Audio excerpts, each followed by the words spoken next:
Hello everyone. So in today's topic we will talk about meningoencephalitis. meningoencephalitis क्या होता है, इसके कॉजेज़ क्या हैं, इसके सिम्टम्स क्या हैं, डायग्नोसिस क्या होगी और सबसे मेन चीज़ ट्रीटमेंट। रोल ऑफ फिजियोथेरेपी क्या है meningoencephalitis का, फिजियोथेरेपिस्ट का क्या रोल होता है meningoencephalitis की कंडीशन में। ये एक न्यूरोलॉजिकल कंडीशन है, meningoencephalitis एक न्यूरोलॉजिकल कंडीशन है। So let's start our topic meningoencephalitis. Meningoencephalitis is a condition characterized by the simultaneous inflammation of the meninges. तो सबसे पहले आपको मेनिंजेस का पता होना चाहिए कि मेनिंजेस क्या होती हैं। मेनिंजेस होती हैं हमारी ब्रेन और स्पाइनल कॉर्ड की एक प्रोटेक्टिव कवरिंग होती है, ठीक है। तो मेनिंजेस में अगर इन्फ्लामेशन होगी उस कंडीशन को कहा जाएगा मेनिंजाइटिस। लेकिन मेनिंजेस के साथ साथ अगर ब्रेन टिश्यू भी इन्वॉल्व होंगे उस कंडीशन को कहा जाएगा मेनिंजोइंसेफेलाइटिस। मेनिंजेस क्या है? The protective membrane covering the brain and the spinal cord and the brain tissue itself, मतलब ब्रेन टिश्यू भी इन्वॉल्व है। ये एक सीरियस न्यूरोलॉजिकल कंडीशन है। It is a serious neurological condition that requires immediate medical attention. Now we will talk about the causes of meningoencephalitis. क्या कारण होते हैं मेनिंजोएंसेफेलाइटिस के? तो कारण को हमने दो पार्ट में किया है, infectious causes and non infectious causes.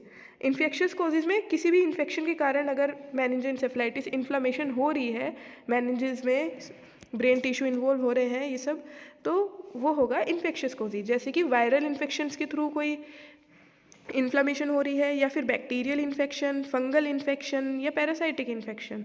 तो इनके कारण कोई भी ब्रेन में डिस्टर्बेंस हो रही है, कोई भी इन्फ्लामेशन हो रही है, तो वो होगा इन्फेक्शियस मेनिंजोइंसेफेलाइटिस। और अगर हम बात करते हैं नॉन इन्फेक्शियस कॉजेज़ की, तो नॉन इन्फेक्शियस कॉजेज़ में हमारे आती हैं auto immune disease. Auto immune disease क्या होती है?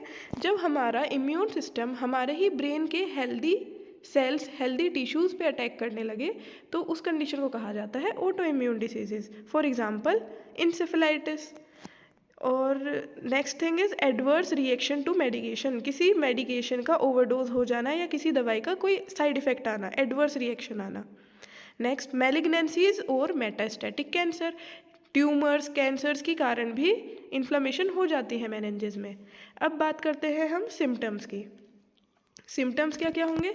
Severe headache, fever and chills, neck stiffness, altered mental state. Altered mental state में हमारी कन्फ्यूजन, लिथार्जी और seizures, nausea and vomiting, photophobia, sensitivity to light. Severe headache, सबसे पहले sir दर्द, बहुत तेज़ दर्द रहेगा सर में मेनिंजोइंसेफेलाइटिस के पेशेंट में। फीवर एंड चिल्स मतलब ठंडा गर्म, उसको कभी फीवर रहेगा, कभी बॉडी ठंडी रहेगी, कभी गर्म रहेगी। नेक स्टिफनेस, जैसे कि आपको पता है स्पाइनल कॉर्ड की भी कवरिंग है, तो नेक स्टिफनेस भी रहेगी। ऑल्टर्ड मेंटल स्टेट मतलब उसके मेंटल स्टेट में भी कुछ ना कुछ ऑल्ट्रेशन होगा, कन्फ्यूजन रहेगा, उसको सीजर, दौरे पड़ेंगे, उसको सीजर्स होते हैं दौरे, ठीक है। नोजिया एंड वोमिटिंग मतलब उसका या तो वोमिटिंग जैसा मन होगा, मन करेगा वोमिटिंग करने का, या फिर वोमिटिंग होगी उसको। फोटोफोबिया, सेंसिटिविटी टू लाइट मतलब उसको लाइट से भी थोड़ा फोबिया रहेगा, थोड़ा डर सा रहेगा, सेंसिटिविटी रहेगी। न्यूरोलॉजिकल डेफिसिट्स, मोटर और सेंसरी लॉस मतलब उसके मोटर मूवमेंट्स और सेंसेशन भी लॉस हो सकती है। हाथों पैरों में, लिम्स में, बॉडी के किसी भी पार्ट में मोटर और सेंसरी लॉस भी हो सकता है। अब बात करते हैं इसकी डायग्नोसिस की। इसकी जांच कैसे होगी? डायग्नोसिस मतलब कि जांच। तो इसकी जांच की बात करें तो सबसे पहले होगा क्लिनिकल एग्जामिनेशन। क्लिनिकल एग्जामिनेशन में क्या होगा? Neurological assessment for meningeal sign, Kernig sign या ब्रोडजिंस्की साइन।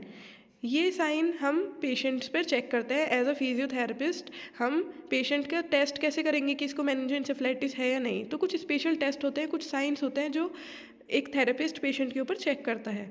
तो वही साइन है ये कर्निक साइन और ब्रोडजिंस्की साइन। इसके थ्रू ही हमारा असेसमेंट होता है, न्यूरोलॉजिकल असेसमेंट। नेक्स्ट है लेबोरेटरी टेस्ट। लैब के अंदर हमारा किस चीज़ का टेस्ट होगा? CSF फ्लूइड का एनालिसिस के लिए, cerebro spinal fluid analysis via lumbar puncture, मतलब CSF फ्लूइड का एनालिसिस लंबर पंक्चर के थ्रू। ये हमारा L3, L4 या L4, L5 रीजन के बीच में पाया जाता है। Blood test for infection markers, blood test कराया जाएगा कि किसी इन्फेक्शन तो नहीं है, किसी इन्फेक्शन की वजह से तो इन्फ्लेमेशन नहीं हो रही, बैक्टीरियल वायरल इन्फेक्शन की आइडेंटिफाई करने के लिए। इमेजिंग टेस्ट में हमारा सीटी स्कैन और एमआरआई स्कैन आएगा, जिसमें हमें इन्फ्लेमेशन का पता चलेगा, एडिमा का पता चलेगा, एब्सिस का पता चलेगा। EEG to assess seizure. Now we will talk about treatment में सबसे पहले हम बात करेंगे मेडिकल मैनेजमेंट की। मेडिकल मैनेजमेंट मतलब मेडिसिन वगैरह क्या चलेंगे उसकी। अगर किसी वायरस या किसी इन्फेक्शन के थ्रू हो रहा है तो एंटीबायोटिक्स चलेंगी, एंटीवायरल्स चलेंगी, ठीक है। कॉर्टिकोस्टेरॉइड चलेगी इन्फ्लामेशन कम करने के लिए, एंटी कन्वल्सेंट्स चलेगी, सीजर्स वगैरह आ रहे हैं तो एंटी कन्वल्सेंट्स भी चलेंगी। सपोर्टिव केयर में ऑक्सीजन थेरेपी, आईवी फ्लूइड्स और न्यूट्रिशन। अब बात करते हैं प्रोग्नोसिस की, ट्रीटमेंट की, कि रिकवरी कैसे होगी। अर्ली ट्रीटमेंट इम्प्रूव्स आउटकम, जितनी जल्दी ट्रीटमेंट शुरू होगा उतना अच्छा आउटकम होगा। सीवियर केसेस में lead to long term neurological complication such as cognitive deficits, motor impairments और एपिलेप्सी। नाउ सबसे मेजर चीज़, role of physiotherapy in meningoencephalitis, कि फिजियोथेरेपिस्ट का क्या रोल है। ये तो एक ब्रेन के अंदर एक इन्फ्लेमेशन हो गई मेनिंजिस में, इसमें फिजियोथेरेपिस्ट का क्या रोल है। तो सबसे मेन रोल क्या होता है फिजियोथेरेपिस्ट का, इसमें हम वो डिस्कस करेंगे। Physiotherapy plays a critical role in the rehabilitation of patients recovering from meningoencephalitis, especially those with residual neurological deficits। कि फिजियोथेरेपी का एक बहुत अहम रोल होता है, बहुत क्रिटिकल रोल होता है पेशेंट्स की रिहेबिलिटेशन प्रोसेस में। गोल क्या होते हैं फिजियोथेरेपिस्ट के, restore functional independence, improve motor and cognitive function, prevent secondary complication, enhance quality of life. Main goal क्या होते हैं कि उसका रीस्टोर करना है इंडिपेंडेंस, फंक्शनल इंडिपेंडेंस। जैसे कि पेशेंट पहले इंडिपेंडेंट था, खुद से सारी चीज़ें करता था, लेकिन मेनिंजोइंसेफेलाइटिस के बाद वो डिपेंडेंट हो गया दूसरों पे, तो उसको वापस हमें उसकी इंडिपेंडेंसी पे वापस लाना है, उसके फंक्शनल मूवमेंट्स वापस लाने हैं। Improve motor and cognitive function, वही कि उसके मोटर मूवमेंट भी वापस लाएंगे, एक्टिविटीज़ ऑफ डेली लिविंग जो थी उसकी, जो पहले करता था उसी तरीके से उसको रीट्रेन करना है, रीलर्न करानी है एक्टिविटीज़। प्रिवेंट सेकेंडरी कॉम्प्लिकेशन, अगर फिजियोथेरेपी नहीं कराओगे तो आगे कॉम्प्लिकेशन और बढ़ेगी, लेकिन अगर फिजियोथेरेपी टाइम से स्टार्ट कर दोगे तो सेकेंडरी कॉम्प्लिकेशन भी प्रिवेंट होंगी। इनहेंस क्वालिटी ऑफ लाइफ, उसकी जो लाइफ होगी, क्वालिटी होगी लाइफ की, वो भी इनहेंस होगी। Now we will talk about the physiotherapy interventions, कि एक्यूट फेज में क्या फिजियोथेरेपी देंगे, सब एक्यूट फेज में क्या फिजियोथेरेपी देंगे, क्रॉनिक कंडीशन या रिहेबिलिटेशन फेज क्या होगा, तो वो सब डिस्कस करेंगे। तो सबसे पहले हम बात करेंगे एक्यूट फेज़ की, कि हॉस्पिटल सेटिंग मतलब हॉस्पिटलाइज्ड है पेशेंट, उस टाइम पे हमें क्या ट्रीटमेंट देना है। सबसे पहले हॉस्पिटलाइज्ड पेशेंट है वो एक ही पोजीशन में लेटा हुआ होगा, ठीक है। वो उसकी कंडीशन के ऊपर डिपेंड करता है कि वो किस कंडीशन में आपको मिला है, कि बिल्कुल कॉन्शियस है, अनकॉन्शियस है, सेमी कॉन्शियस है, रिस्पॉन्ड कर रहा है या नहीं कर रहा है, ठीक है। तो पहले आपको उसकी कंडीशन देखनी होगी, देन उसकी पोजीशनिंग पे काम करना है कि उसकी पोजीशन चेंज करानी है। अगर लेटा हुआ है तो बिठाने की कोशिश करनी है या करबट दिलानी है, ठीक है। तो पोजीशन चेंज करनी है। पोजीशन क्यों चेंज करनी है, ताकि प्रेशर सोर्स या अल्सर्स ना बने, बेड सोर ना बने। तो prevent contractures and pressure source, contracture और प्रेशर सोर्स को प्रिवेंट करने के लिए पोजीशनिंग करानी है। Ensure proper limb alignment, proper limb alignment भी करना है। और क्या होता है, चेस्ट फिजियोथेरेपी करानी है। चेस्ट फिजियोथेरेपी में हमारा ब्रीथिंग एक्सरसाइजेज आएंगी, passive range of motion exercises आएंगी, जॉइंट मोबिलिटी और नेक स्टिफनेस को प्रिवेंट करने के लिए जो एक्सरसाइज होंगी वो सब भी आएगा, ठीक है। Next we will talk about sub acute phase मतलब recovery phase.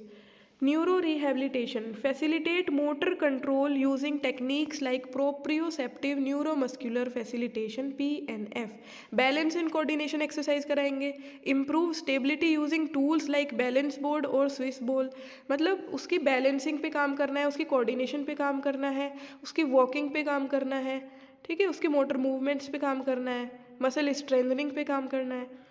Gate training, use assistive devices, walkers for mobility, strengthening exercises, gradual resistance exercises for weak muscle, धीरे धीरे स्ट्रेंथनिंग एक्सरसाइजेस पे भी बढ़ना है, जो मसल्स वीक हैं उनकी स्ट्रेंथनिंग करानी है।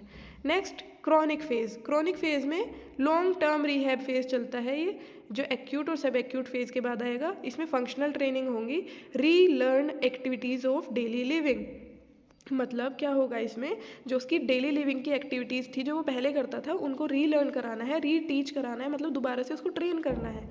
Cognitive rehabilitation, address memory, attention and problem solving deficits. Spasticity management के लिए स्ट्रेचिंग कराएंगे, splinting and use of modalities like TENS और अल्ट्रासाउंड, मतलब उसके टेंस भी यूज़ करना होगा, मशीन जो होती है इलेक्ट्रिकल स्टिमुलेशन होता है, नर्व स्टिमुलेशन और अल्ट्रासाउंड, ठीक है, स्पास्टिसिटी मैनेजमेंट में आएगा ये हमारा।